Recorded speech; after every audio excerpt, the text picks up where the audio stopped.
$552 a month. That's what the VA can pay for acne. Not a scar, not a rash. Acne. The skin condition most veterans never even think to put on a claim. And there's one kind of acne called chloracne where you might not have to prove it started in service at all. The VA can presume it. Stay with me, because that one word, presume, is the difference between a fight and a check. This is Kim, and here's what makes acne pay. The VA doesn't rate the word, it rates the picture. Diagnostic code 7828 asks 2 questions. How deep are the lesions and how much of your face and neck do they cover? Hey everyone, Leo here, and run the numbers because they're bigger than people expect. Deep acne can hit 10% or 30. 30% is $552.47 a month every month in this year's rates. Lewis here, and the heavier door is Chloracne. It's on the Agent Orange presumptive list. For the right veteran, that removes the hardest part of any claim, proving your service caused it. So we owe you the honest floor too. Superficial acne, the ordinary kind, rates 0. We'll show you exactly where that line sits, so you file where there's money and skip where there isn't.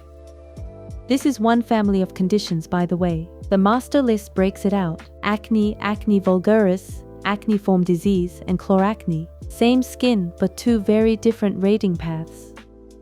Every code we name today lives in the VA's rating schedule, the official rulebook that hands each condition a number and a percentage.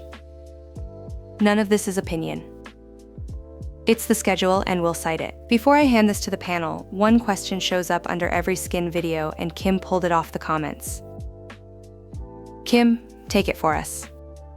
Yes, the one everyone asks is blunt. Is acne even a real VA disability, or is that a myth? And the honest answer is it's real, but only when it's deep or it scars. The pimple you had at basic is not a paycheck. The nodules that dug in and stayed can be. That's the whole game. Coming up, the 2 doors that service connect acne, the rating ladder that turns your skin into a number, the Agent Orange door most veterans never open, and the scars that can quietly outrank the acne itself. The full conditions list and a free tools page live at va.professorerica.com, so you can check your own skin against the schedule tonight.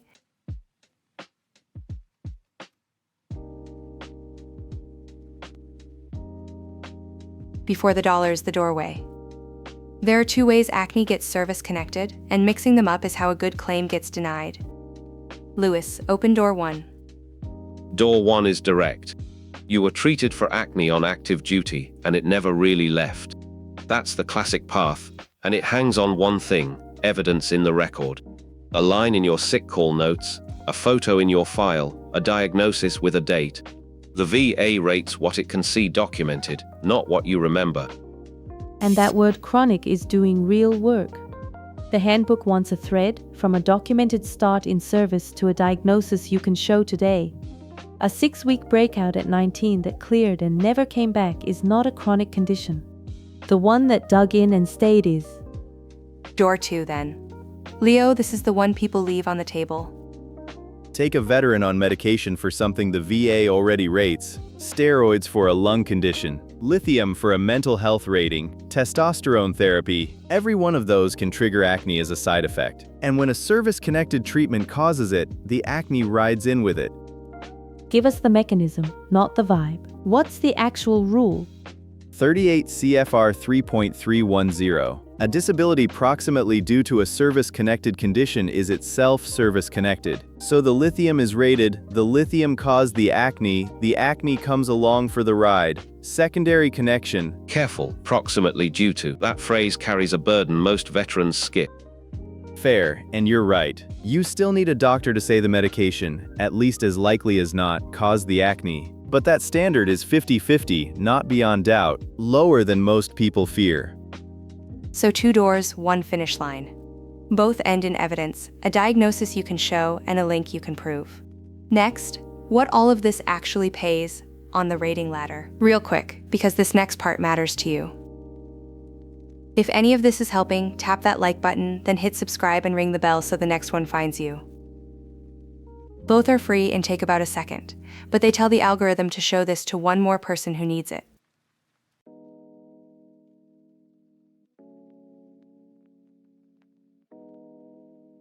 Careful though before you assume the money. This code has exactly 3 rungs, and where you land on it is your entire check. Let me walk you up from the bottom. Bottom rung, 0%. Superficial acne of any extent. That's the schedule's own word, superficial. Comedones, papules, pustules, blackheads and whiteheads. Cover your whole face with it, and if it stays on the surface, it still rates 0. 0 isn't always nothing. It can open a door to care, but it's not a monthly payment. Surface level only. The paycheck isn't here. Now climb. 10% is deep acne. Deep means inflamed nodules and pus-filled cysts, the kind that hurt and scar, covering less than 40% of your face and neck. Call it $180 a month. Leo, your hand's been up the whole climb. Ask it. Here it is. If my deep acne is on my back and chest, not my face, do I just get nothing? No, and this is the line people miss. Read the code exactly. 10% covers deep acne under 40% of the face and neck, or deep acne other than on the face and neck. That little word, or is the whole answer. Deep acne on your back still rates 10%. Top rung, and it's the one people underestimate. 30% is deep acne covering 40% or more of the face and neck. That's the severe disfiguring case, the kind that reshapes how a person meets the world every morning. $552.47 a month, every month, for as long as the condition holds. That's not a small benefit for a skin condition, and it's written plainly in the schedule. And that 40% is measured, not guessed. So a rater's looking at more than half your face before... Sorry, at 40% of your face before you reach the top rung. 40, Kim, you said half. 40, you caught it faster than I did. I hate that you're right. 40% of the face and neck. So that's the ladder for ordinary acne, 0, 10, 30. But one condition on our list plays by very different rules, and for some veterans it's a much bigger deal. Chloracne.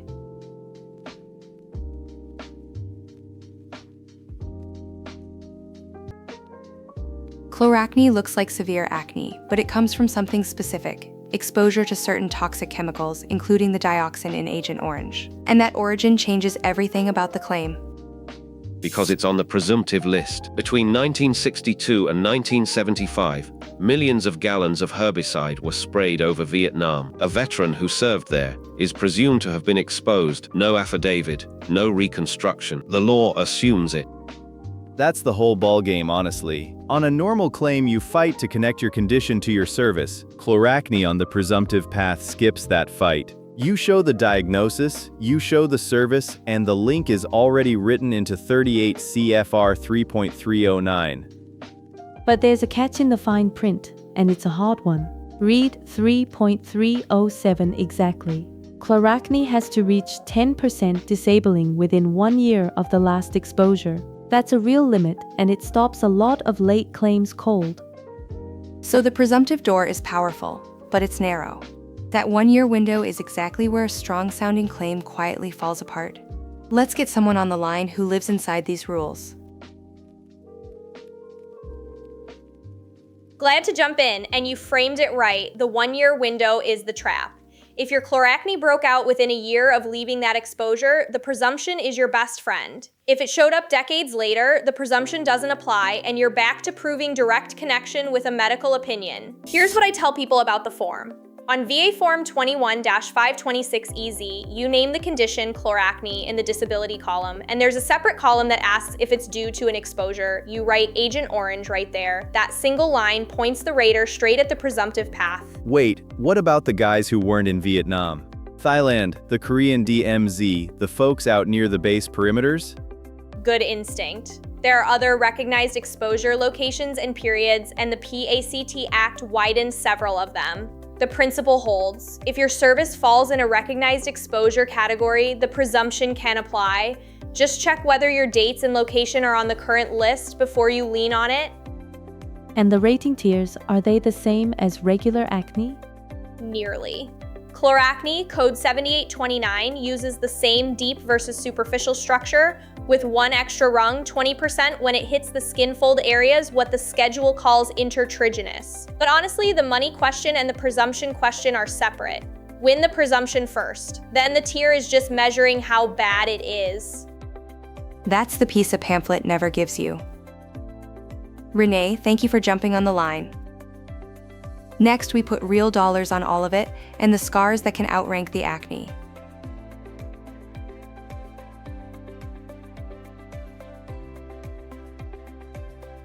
Now the money, and a move most veterans never make. Severe acne doesn't just sit there, it scars. The schedule lets you rate the scars instead of the acne, whichever pays more. It's written right into the code. Both 7828 and 7829 say you may rate as disfigurement or scars based on the predominant disability. So if the scarring is worse than the active acne, you follow the scarring. And watch what that does to the number. Take a veteran whose deep acne rates 10% on its own, $180 a month, but the acne left visible scarring across his cheeks and jaw, rated as facial disfigurement under 7,800. That same skin can reach 30%. So you take the predominant higher path. $552 a month instead of $180. Same condition, the right code. And painful or unstable scars have their own code, 7804. One or two painful scars is 10% on its own, and those can be rated separately from the disfigurement. The point is simple. Don't let anyone reduce your acne claim to one number without looking at what it left behind. There's a timing trap here too, and it's mean. Acne flares and calms. Your exam is one day. If you show up on a clear week, the rater sees clear skin. So photograph the flare, team stamped, on a bad week. Exactly the move. Dated photos of your skin at its worst in your file before the exam. That's evidence the rater can't unsee, even on a good skin day. And whenever you file, your back pay runs from that date. 3.400, the effective date is when the VA gets your claim. Waiting a year to feel ready costs you a year of checks. Which raises the blunt money question, and a viewer put it plainly. Kim, you've got that one. Yeah, the blunt one. Is a 10% acne rating even worth the paperwork? And my honest answer, $180 a month is over $2,000 a year, and it can climb if the scars rate higher. That's worth an afternoon. Worth it isn't always yes, though. So let's put both sides on the table and settle it honestly.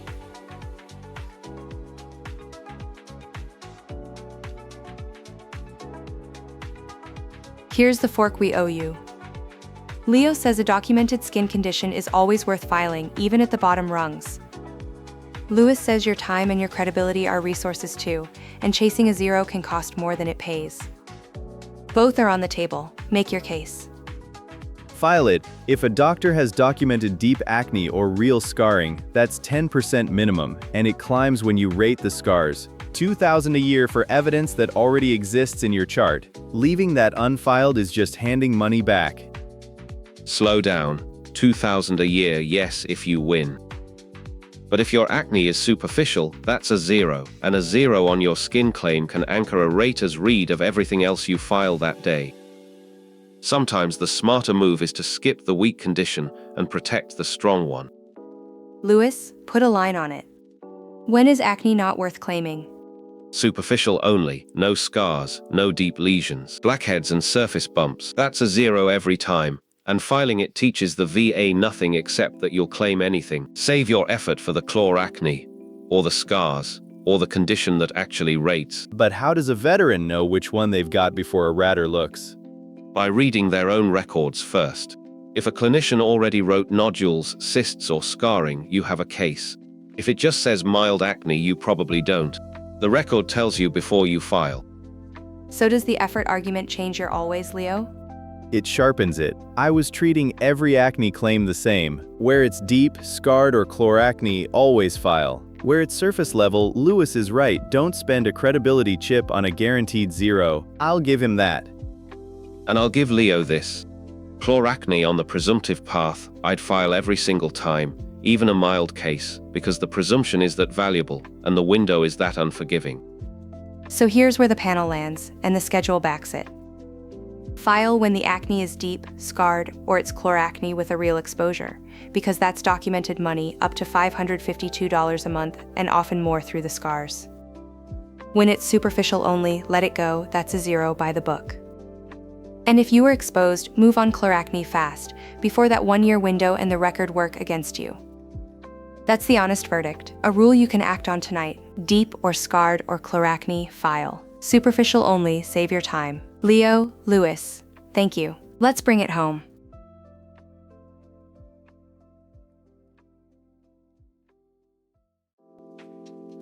Here's the whole map in a line.